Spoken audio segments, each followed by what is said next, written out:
നമസ്കാരം. മലയാളി വാർത്ത ഇൻസൈഡിലേക്ക് സ്വാഗതം. ഹൃദയം വിറങ്ങലിച്ചു പോകുന്ന നിമിഷങ്ങൾ. 23-കാരനായ ഒരു യുവാവ് 5 പേരെ നിഷ്ഠൂരം കൊല്ലുന്നു. തിരുവനന്തപുരം പേരുമലയിലും ആറൽപുരത്തും പാങ്ങോടുമായി ഒരു കുടുംബത്തിലെ 5 പേരെയാണ് നിഷ്ഠൂരമായി അഫാൻ എന്ന യുവാവ് കൊലപ്പെടുത്തുന്നത്. വെട്ടേറ്റ പ്രതിയുടെ ഉമ്മ അതീവ ഗുരുതരാവസ്ഥയിൽ തുടരുന്നു. സഹോദരൻ അഫ്സാൻ, പെൺസുഹൃത്ത് ഫർസാന, വാപ്പയുടെ ഉമ്മ സൽമ ബീവി, പിതൃസഹോദരൻ ലത്തീഫിന്റെ ഭാര്യ ഷാഹിദ എന്നിവരെയാണ് അഫാൻ കൊലപ്പെടുത്തിയത്. 25 കിലോമീറ്ററിനുള്ളിൽ 3 വീടുകളിലായി നടന്ന നിഷ്ഠൂരമായ കൊലപാതക പരമ്പര അക്ഷരാർത്ഥത്തിൽ തിരുവനന്തപുരം നടുങ്ങി നിൽക്കുന്നു. 6 പേരെ താൻ കൊന്നുവെന്ന് പറഞ്ഞുകൊണ്ട് വെഞ്ഞാറമൂട് പോലീസ് സ്റ്റേഷനിലേക്ക് കയറിച്ചെന്ന അഫാൻ പിന്നീട് പോലീസിന്റെ അന്വേഷണത്തിലാണ് 5 പേർ കൊല്ലപ്പെട്ട വിവരം തിരിച്ചറിയുന്നത്. എലിവിഷം കഴിച്ച് മരിക്കാൻ ശ്രമിച്ച അഫാനെ പിന്നീട് തിരുവനന്തപുരം മെഡിക്കൽ കോളേജിലേക്ക് പോലീസ് മാറ്റി. ചികിത്സകളോട് യാതൊരു വിധത്തിലും സഹകരിക്കാതെ അഫാൻ തനിക്ക് മരിക്കണമെന്ന് പോലീസിനോട് തുടർച്ചയായി പറഞ്ഞുകൊണ്ടിരിക്കുന്നു. അഫാന്റെ വയറ് കഴുകുന്നതടക്കമുള്ള ചികിത്സകളോട് അവൻ സഹകരിക്കുന്നില്ല. മരുന്ന് കുത്തിവെക്കുമ്പോൾ ഊരിക്കളയാൻ ശ്രമിക്കുന്നു.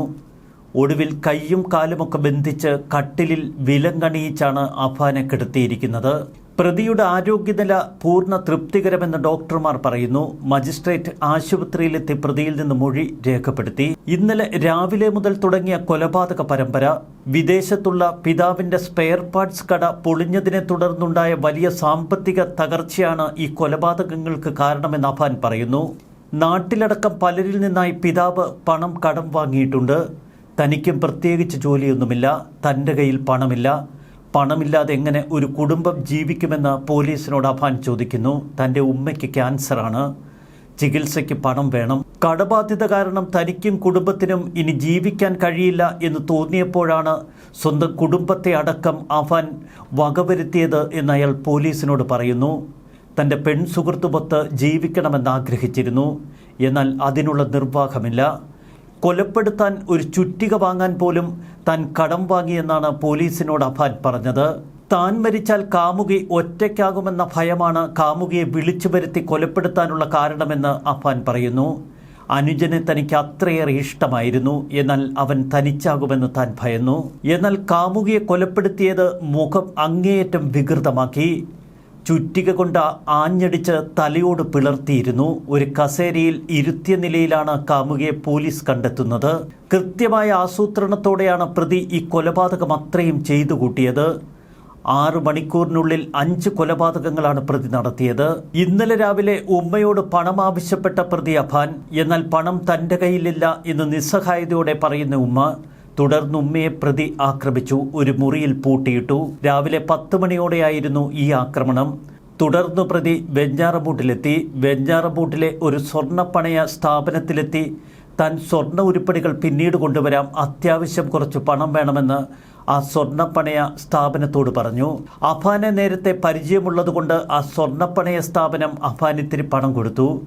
ആ പൈസ ഉപയോഗിച്ച് തൊട്ടടുത്തുള്ള കടയിൽ നിന്ന് അവനൊരു ചുറ്റിക വാങ്ങി. 1:15 മുത്തശ്ശിയുടെ അടുക്കലെത്തിയ അഫാൻ മുത്തശ്ശിയുടെ തലയ്ക്ക് നേരെ ആ ചുറ്റിക കൊണ്ട് ആഞ്ഞടിച്ചു. നിലത്തേക്ക് വീണ മുത്തശ്ശിയുടെ തലയിൽ നിന്ന് രക്തം ചീറ്റി. ഭിത്തിയിലും നിലത്തുമൊക്കെ രക്തം പടർന്നു. മുത്തശ്ശിയുടെ കഴുത്തിലുണ്ടായിരുന്ന 1.5 പവൻ സ്വർണ്ണമാല അവൻ വലിച്ചു പറിച്ചെടുത്തു. പിന്നീട് സ്വർണ്ണപ്പണയ സ്ഥാപനത്തിൽ കൊണ്ടുവന്ന് ആ സ്വർണ്ണമാല അവരെ ഏൽപ്പിച്ചു. അതിൻ്റെ പണം വാങ്ങി. സ്വർണവുമായി വെഞ്ഞാറമൂടെത്തിയപ്പോൾ പിതാവിൻ്റെ സഹോദരൻ ലത്തീഫ് വിളിക്കുന്നു. ലത്തീഫ് കാര്യങ്ങളൊക്കെ മനസ്സിലാക്കിയിട്ടുണ്ട് എന്ന് ഭയന്ന അഫാൻ നേരെ ലത്തീഫിൻ്റെ വീട്ടിലേക്ക്. അവിടെ വെച്ച് ലത്തീഫിൻ്റെ ഭാര്യ ഷാഹിദയെ ആക്രമിച്ചു. തലയ്ക്ക് പിന്നിൽ അടിയേറ്റ നിലയിൽ ഷാഹിദ നിലത്തേക്ക്. ചുറ്റിക കൊണ്ട് ലത്തീഫിൻ്റെ തലയ്ക്ക് പിറകിലും ആഞ്ഞടിച്ചു. അങ്ങനെ 2 പേരെയും അവിടെ തന്നെ കൊലപ്പെടുത്തിയതിനു ശേഷം അഫാൻ അവിടെ നിന്നിറങ്ങി. 4 മണിയോടെ കാമുകിയെ പേരുമലയിലെ തൻ്റെ വീട്ടിലേക്ക് വിളിച്ചു വരുത്തി. കാമുകിയെ മുകളിലുള്ള തൻ്റെ മുറിയിലേക്ക് അവൻ കൂട്ടിക്കൊണ്ടുപോയി. പിന്നീട് കാമുകിയുടെ തല ലക്ഷ്യമാക്കി ചുറ്റിക കൊണ്ട് ആഞ്ഞടിച്ചു. അതിനുശേഷം മുഖം പലവട്ടം അവൻ ചുറ്റികയ്ക്ക് അടിച്ച് വികൃതമാക്കി. തലയോട് പിളർന്ന നിലയിൽ ഒരു കസേരയിലിരിക്കുകയായിരുന്നു അവൻ്റെ കാമുകി ഫർസാന. ഇതിനിടയിൽ നേരെ ഉമ്മയുടെ അരികിലേക്ക്. ഉമ്മയുടെ തല ലക്ഷ്യമാക്കി അവൻ ചുറ്റിക കൊണ്ട് വീണ്ടും ആഞ്ഞടിച്ചു. ഉമ്മ മരിച്ചു എന്ന് കരുതി താഴേക്കിറങ്ങി. അപ്പോഴാണ് പരീക്ഷ കഴിഞ്ഞ് അനുജൻ മടങ്ങിയെത്തുന്നത്. പിന്നീട് അനുജനെയും കൂട്ടി ഒരു ഹോട്ടലിലേക്ക് പുറപ്പെട്ടു. അവൻ ഏറ്റവും ഇഷ്ടപ്പെട്ട കുഴിമന്തി വാങ്ങിക്കൊടുത്തു. പിന്നീട് ബാക്കി വന്ന കുഴിമന്തി ഒരു പാഴ്സലാക്കി നേരെ വീട്ടിലെത്തിയ പാടെ അനുജൻ്റെ തലയ്ക്ക് നേരെ ആ ചുറ്റിക കൊണ്ട് അവൻ അടിച്ചു. ഈ കൊലപാതകങ്ങൾക്ക് ശേഷം അഫാൻ ചുറ്റിക വീട്ടിൽ തന്നെ വെച്ചു. പിന്നീട് കുളിച്ച് വസ്ത്രം മാറി അവൻ പോലീസ് സ്റ്റേഷനിലെത്തി. യാതൊരുവിധ കൂസലുമില്ലാതെ പോലീസിനോട് പറഞ്ഞു, ഞാൻ 6 പേരെ വകവരുത്തി. അഫാനുമായുള്ള ഫർസാനയുടെ സൗഹൃദം ഫർസാനയുടെ പിതാവ് സുനിൽ അറിഞ്ഞിരുന്നില്ല. തിരുവനന്തപുരം മെഡിക്കൽ കോളേജിൽ നിൽക്കുമ്പോഴാണ് മകൾ വീട്ടിൽ പോയി തിരികെ വന്നില്ല എന്ന വിവരം സുനിൽ മനസ്സിലാക്കുന്നത്. സമീപത്തെ വീട്ടിൽ ട്യൂഷൻ എടുക്കാൻ പോയതാണ് മകൾ. സുനിലിന്റെ സ്ഥലം ചിറയിൻകീഴ്. അമ്മ ഷീജിയുടെ സ്വദേശം വെഞ്ഞാറമൂടാണ്. വെഞ്ഞാറമൂട്ടിൽ അലുമിനിയം ഫാബ്രിക്കേഷൻ കട നടത്തുകയാണ് സുനിൽ. അഞ്ചൽ സെന്റ് ജോൺസ് കോളേജിൽ MSc വിദ്യാർത്ഥിനിയാണ് മരിച്ച ഫർസാന. അതിക്രൂര കൊലപാതക പരമ്പരകൾക്കാണ് ഇന്നലെ തിരുവനന്തപുരം സാക്ഷ്യം വഹിച്ചത്. അഫാൻ എന്ന 23-കാരൻ സ്വന്തം സഹോദരനെയും പ്രായമായ ഉമ്മയെയും കാമുകിയെയും അടക്കം 5 പേരെ ക്രൂരമായി കൊലപ്പെടുത്തിയ വാർത്ത അക്ഷരാർത്ഥത്തിൽ കേരളത്തെ ഞെട്ടിച്ചിരിക്കുന്നു. ദേശീയ മാധ്യമങ്ങളിലും ഇത് വലിയ വാർത്തയാണിപ്പോൾ. പ്രതി ഒറ്റയ്ക്കാണ് കൃത്യം ചെയ്തിരിക്കുന്നത് എന്ന് CCTV ദൃശ്യങ്ങളിൽ വ്യക്തമാണെന്ന് പോലീസ് പറയുന്നു. എന്നാൽ കൊലപാതക കാരണം എന്താണ് എന്നതിനെക്കുറിച്ച് വ്യക്തമായ സൂചനകൾ ഇതുവരെ പോലീസിന് ലഭിച്ചില്ല. പ്രതി ലഹരി മരുന്നിന് അടിമയായിരുന്നു എന്ന് നാട്ടുകാരിൽ ചിലർ പറയുന്നു. ഇക്കാര്യം പ്രതി നിഷേധിക്കുകയാണ്. പെൺസുഹൃത്തിന്റെ മുഖം അടിച്ചു തകർത്ത് തിരിച്ചറിയാനാവാത്ത വിധം വികൃതമാക്കി കളഞ്ഞിരുന്നു പ്രതി. ഇത്രയും മൃഗീയമായ കൊലപാതകം നടത്തണമെങ്കിൽ പ്രതി ലഹരിക്ക് അടിമപ്പെടുകയോ അല്ലെങ്കിൽ മറ്റെന്തെങ്കിലും സ്വാധീനം മൂലമോ ആയിരിക്കുമെന്ന സംശയം പോലീസിൽ ശക്തമാണ്. പ്രതിയുടെ ഓൺലൈൻ ബന്ധങ്ങൾ കേന്ദ്രീകരിച്ചും പോലീസ് അന്വേഷണം നടത്തുന്നു. ഉമ്മൂമ്മയെ കൊലപ്പെടുത്തുന്നതിനായി പ്രതി വെഞ്ഞാറമൂട് ഭാഗത്തു നിന്ന് കല്ലറയിലെ വീട്ടിലേക്ക് 12:30 വരുന്നതിന്റെ CCTV ദൃശ്യങ്ങൾ പുറത്തുവന്നു. 11:30 പള്ളിയിലെ സെക്രട്ടറി പിരിവിനു വേണ്ടി സൽമ ബീവിയുടെ വീട്ടിൽ എത്തിയിരുന്നു. അതിനുശേഷമാണ് അഫാൻ സൽമ ബീവിയുടെ വീട്ടിലേക്ക് പുറപ്പെട്ടത്. അടുക്കള ഭാഗത്ത് സൽമ ബീവി ചോരയിൽ കുളിച്ച് മരിച്ചു കിടക്കുന്നതാണ് വൈകിട്ട് കൂട്ടുകിടക്കാൻ വന്ന മകൾ കണ്ടത്. ഒറ്റമുറി വീട്ടിൽ ഒറ്റയ്ക്കാണ് സൽമ ബീവി കഴിയുന്നത്. 11 മക്കളിൽ ഒരുവനാണ് അഫാന്റെ പിതാവ് റഹീം വിദേശത്ത്. പിതാവിന്റെ കടബാധ്യത പരിഹരിക്കാൻ കഴിയാത്തതുകൊണ്ടാണ് താൻ കൊലപാതകങ്ങൾ നടത്തിയത് എന്ന് പ്രതി പോലീസിനോട് പറയുന്നു. പിതാവിന്റെ കടബാധ്യത പരിഹരിക്കാൻ ഒരു മാർഗവും താൻ കണ്ടില്ല. ബന്ധുക്കളെ സമീപിച്ചപ്പോൾ എല്ലാവരും കൈമലർത്തി. അതിലുള്ള പ്രതികാരമാണ് കൊലപാതകത്തിലേക്ക് നയിച്ചതെന്ന് അഫാൻ പറയുന്നു. ഈ മൊഴി പൂർണ്ണമായി പോലീസ് വിശ്വസിച്ചിട്ടില്ല. മൊഴിയിൽ ഒരുപാട് വൈരുദ്ധ്യങ്ങളുണ്ട് എന്ന് പോലീസ് പറയുന്നു. സ്വർണം പണയം വെച്ച കാര്യം പോലീസ് ഉറപ്പിച്ചു. എന്നാൽ എത്ര പണം വാങ്ങി എന്ന കാര്യം ഇപ്പോൾ സ്ഥാപനത്തിൽ എത്തി പോലീസ് അന്വേഷിക്കുന്നു. സൗദിയിലാണ് അഫാന്റെ പിതാവ് റഹീം. 25 വർഷമായി സൗദിയിൽ പ്രവാസിയാണ് അബ്ദുൾ റഹീം. മകന്റെ ചെയ്തികൾ വിശ്വസിക്കാനാവാതെ നിൽക്കുന്ന റഹീമിനെ സുഹൃത്തുക്കളും വീട്ടുകാരുമൊക്കെ ചേർന്ന് ഇപ്പോൾ ആശ്വസിപ്പിക്കുന്നു. അഫാൻ വിദേശത്ത് സ്ഥാപനം നടത്തിയതിന്റെ പേരിലോ സ്വയം വരുത്തിവെച്ച സാമ്പത്തിക ബാധ്യതകളോ ഇതുവരെ എന്തെങ്കിലും തന്റെ ശ്രദ്ധയിൽപ്പെട്ടിട്ടില്ല എന്ന് പിതാവ് പറയുന്നു. തിങ്കളാഴ്ച വൈകിട്ട് 4 മണിയോടെ നാട്ടിൽ നിന്നും സഹോദരിയുടെ മകൻ വിളിച്ച് ഉമ്മ മരിച്ചു എന്ന് പറഞ്ഞു. അപ്പോഴാണ് നടുക്കുന്ന വിവരമറിഞ്ഞത്. അപ്പോഴും ഇളയ മകൻ മരിച്ചത് അറിഞ്ഞിരുന്നില്ല. പിന്നീട് റിയാദിലുള്ള സുഹൃത്ത് വിളിച്ച് ഇക്കയുടെ മകനും ഭാര്യയ്ക്കും എന്തോ അപകടം പറ്റിയെന്ന് എന്നോട് പറഞ്ഞു. എന്താണ് സംഭവിച്ചതെന്നറിയാൻ ഭാര്യയുടെ ഇളയ സഹോദരിയെ നാട്ടിലേക്ക് വിളിച്ചു തിരക്കി. ആശുപത്രിയിലാണെന്ന വിവരമാണ് തനിക്ക് ലഭിച്ചത്. ഇളയ മകൻ മരിച്ചുവെന്ന കാര്യം അപ്പോഴും താൻ അറിഞ്ഞിരുന്നില്ല. 2 ദിവസം മുൻപ് വീട്ടിൽ വിളിച്ചു. അഫാനാണ് ഫോൺ എടുത്തത്. ഒരു പ്രശ്നവും അവൻ എന്നോട് പറഞ്ഞില്ല. ഇളയ സഹോദരങ്ങളോടും തൻ്റെ ഉമ്മയോടും തൻ്റെ സഹോദരനോടും അവന് യാതൊരു പ്രശ്നങ്ങളുമില്ലായിരുന്നു. താൻ വിദേശത്തായിരുന്നതുകൊണ്ട് അവരുടെ കാര്യങ്ങളൊക്കെ അന്വേഷിച്ച് അഫാനെ അത്രയേറെ സ്നേഹിച്ച് ലാളിച്ചു വളർത്തിയത് ലത്തീഫായിരുന്നു. ഉമ്മ സൽമ ബീവിക്കും അവനെ ഒത്തിരി കാര്യമായിരുന്നുവെന്ന് പിതാവ് പറയുന്നു. സന്ദർശക വിസയിൽ മുൻപ് സൗദിയിൽ വന്നപ്പോഴും കച്ചവടത്തിന്റെ പേരിലുള്ള ബാധ്യതയോ കടമോ അവന്റെ പേരിൽ ഉണ്ടായിരുന്നില്ല. ഇവിടെയുള്ള കച്ചവട ബാധ്യത അത്രയും തനിക്കുള്ളതാണ്. എനിക്ക് കുറച്ച് ബാധ്യതകൾ ഉണ്ടായിരുന്നു. വീടും പുരീടവും വിറ്റ് അതൊക്കെ തീർക്കാനുള്ള ശ്രമത്തിലുമായിരുന്നു. അത് നടന്നില്ല.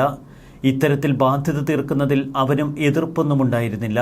അഫാന് പെൺസുഹൃത്തുണ്ടായിരുന്ന വിവരം തനിക്കറിയാമായിരുന്നു. ഇന്നത്തെ കാലത്ത് ആൺപെൺ സൗഹൃദങ്ങളിലൊന്നും സാധാരണയിൽ കവിഞ്ഞ ശ്രദ്ധ കൊടുക്കേണ്ട ആവശ്യമില്ല. പെൺകുട്ടിയോട് അഫാൻ നേരത്തെ സാമ്പത്തിക സഹായം വാങ്ങിയിരുന്നു. അതിൽ പകുതിയോളം താൻ തന്നെ അയച്ചു കൊടുത്തിരുന്നുവെന്നും അദ്ദേഹം വ്യക്തമാക്കി. സാമ്പത്തിക ബാധ്യത തീർക്കാനാവാതെ തനിക്ക് നാട്ടിലേക്ക് മടക്കാൻ കഴിയില്ല. പ്രത്യേക സാഹചര്യം മൂലം കഴിഞ്ഞ 7 വർഷമായി തനിക്ക് നാട്ടിലേക്ക് പോകാൻ സാധിച്ചിട്ടില്ല. കാലാവധി കഴിഞ്ഞ ഇഖാമ പുതുക്കാനുമുണ്ട്. നാട്ടിലുള്ള വസ്തുവും വീടുമൊക്കെ വിറ്റ് കടബാധ്യതകൾ തീർക്കാൻ ശ്രമിച്ച റഹീം ഇതാണോ അഫാനെ അത്രയധികം ചൊടിപ്പിച്ചത്? ഒന്നുമില്ലായ്മയിലേക്ക് താൻ കൂപ്പുകുത്തുന്നു എന്ന് മനസ്സിലാക്കിയ അഫാൻ പെൺസുഹൃത്തുമൊത്ത് എങ്ങനെ ജീവിക്കുമെന്ന് ഭയപ്പെട്ടിരുന്നു. ക്യാൻസർ രോഗിയായ ഉമ്മയെപ്പോലും ചികിത്സിക്കാൻ മാർഗമില്ല തന്റെ കുടുംബത്തിനെന്ന് തിരിച്ചറിഞ്ഞ അഫാൻ ഒടുവിൽ കടുംകൈക്ക് ശ്രമിച്ചതാണോ? ഒരു പ്രത്യേക മാനസികാവസ്ഥ അതുതന്നെയാണോ അഫാന്റെ ഈ കൊടും ക്രൂരകൃത്യത്തിന് പിന്നിൽ? അഫാനുമായുള്ള ഇഷ്ടം പെൺസുഹൃത്തായ ഫർസാനയുടെ വീട്ടുകാർക്കറിയാമായിരുന്നു. എന്നാൽ അച്ഛൻ സുനിലിനെ അവർ മറച്ചുവെച്ചുവെന്നാണ് ഇപ്പോൾ പുറത്തുവരുന്ന വിവരങ്ങൾ. അഫാൻ വീട്ടിൽ വന്ന് വിവാഹം ചെയ്ത് നൽകാമോ എന്ന് ചോദിച്ചിരുന്നതായി ഫർസാനയുടെ സഹോദരൻ അമൽ മുഹമ്മദ് പറയുന്നു. അഫാൻ വീട്ടിൽ വന്നിട്ടുണ്ട്, വിവാഹത്തിന് തങ്ങൾക്ക് സമ്മതമായിരുന്നുവെന്നും അമൽ പ്രതികരിക്കുന്നു. ഇവിടെ ഉത്തരം കിട്ടാത്ത ഒരുപിടി ചോദ്യങ്ങൾ. കൊല്ലപ്പെട്ട 5 പേരിൽ 4 പേരും ബന്ധുക്കൾ. ബന്ധുവല്ലാത്ത പെൺകുട്ടിയെ എന്തിനവൻ കൊലപ്പെടുത്തി? കുഞ്ഞനുജനെയും അമ്മയെയും ഉറ്റ ബന്ധുക്കളെയും ക്രൂരമായി ആക്രമിച്ച അഫാൻ ലഹരി ഉൾപ്പെടെ എന്തിനെങ്കിലും അടിമയാണോ? 88 വയസ്സുള്ള മുത്തശ്ശിയെ എന്തിനവൻ ലക്ഷ്യം വെച്ചു? കൊലപാതകത്തിനുള്ള ആസൂത്രണം പെട്ടെന്നുണ്ടായ പ്രകോപനമാണോ അതോ നേരത്തെ തയ്യാറാക്കിയ തിരക്കഥയോ? സാമ്പത്തിക ബാധ്യതയാണ് ഈ കൊലപാതകത്തിന് പിന്നിൽ എന്ന അഫാന്റെ മൊഴി സത്യമാണെങ്കിൽ ആ ബാധ്യതയുടെ വലിപ്പം എന്താണ്?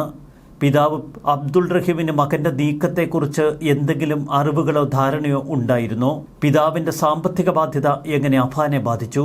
അമ്മയുടെ നില അതീവ ഗുരുതരമായി തുടരുന്നുവെന്ന് ഡോക്ടർമാർ പറയുന്നു. സാമ്പത്തിക ബാധ്യത എന്നതിനപ്പുറം യാതൊരുവിധ വെളിപ്പെടുത്തലുകളും അഫാൻ നടത്തുന്നുമില്ല. ആശുപത്രി വിട്ടതിനു ശേഷം കൂടുതൽ ശാസ്ത്രീയമായി വിശദമായി അഫാനെ ചോദ്യം ചെയ്യുമെന്ന് പോലീസ് പറയുന്നു. ഗൾഫിലുള്ള റഹീം നാട്ടിലെത്തിയതിനു ശേഷം മാത്രമേ ചോദ്യം ചെയ്യൽ സാധ്യമാകൂ. എന്നാൽ റഹീമിന് ഇപ്പോഴത്തെ സാഹചര്യത്തിൽ നാട്ടിലേക്ക് മടങ്ങി വരാൻ കഴിയില്ല. തലയ്ക്ക് പരിക്കേറ്റ് തീവ്രപരിചരണ വിഭാഗത്തിൽ മരണത്തോട് മല്ലടിക്കുന്ന ഷെമി എന്ന ഉമ്മ. അവർക്ക് എപ്പോൾ സംസാരിക്കാൻ കഴിയുമെന്ന് പോലും ഡോക്ടർമാർക്ക് പറയാൻ കഴിയുന്നില്ല. തിരക്കേറിയ വെഞ്ഞാറമൂട് പുത്തൻപാലം റോഡിൽ നിന്ന് വെറും 20 മീറ്റർ ദൂരത്താണ് അഫാന്റെ വീട്. ഇരുവശത്തും മതിലിനോട് ചേർന്ന അയൽ വീടുകൾ. എന്നിട്ടും അഫാൻ ആക്രമിച്ചപ്പോൾ ഒരു നിലവിളി പോലും പുറത്തു കേട്ടില്ല. ബിരുദധാരിയാണ് അഫാൻ എന്ന് നാട്ടുകാർ പറയുന്നു. കുറച്ചുനാൾ പിതാവിനൊപ്പം ഗൾഫിൽ, അടുത്തിടെ മടങ്ങിയെത്തി. ലഹരി ഉപയോഗിക്കുന്നതോ എന്തെങ്കിലും പ്രശ്നങ്ങൾക്ക് കാരണമാകുന്നതോ നാട്ടുകാർ ഇതുവരെ അഫാനിൽ നിന്ന് കണ്ടിട്ടില്ല.